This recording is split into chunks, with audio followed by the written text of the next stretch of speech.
Susar, herkes susar, her yer kural. Yıkın duvarları, uğra, yanıma uğra.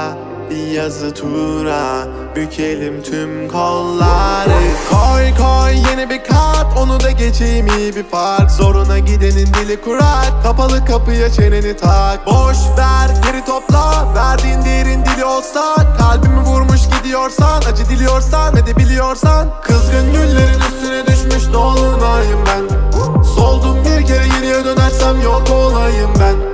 Koştum bir firara, beni ölmezsem yine ara. Kara kış gibiyim sobalara, bizi doldursun odalara. Kızgın güllerin üstüne düşmüş dolunayım ben. Soldum bir kere geriye dönersem yok olayım ben. Koştum bir firara, beni ölmezsem yine ara. Kara kış gibiyim sobalara, bizi doldursun odalara.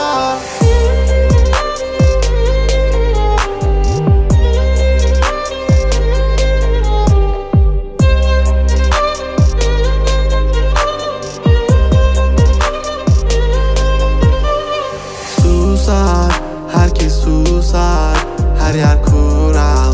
Yıkın duvarları, uğra, yanıma uğra. Bir yazı tura, bükelim tüm kolları. Normale döneceğim, hayatım versin istediğimi. Zorlama düşerim, şeytan duymasın dinlediğimi. Koy baba gitsin fırlavan, zorlama kadere trip atma. Trip atma, trip atma. Normale döneceğim, hayatım versin istediğimi.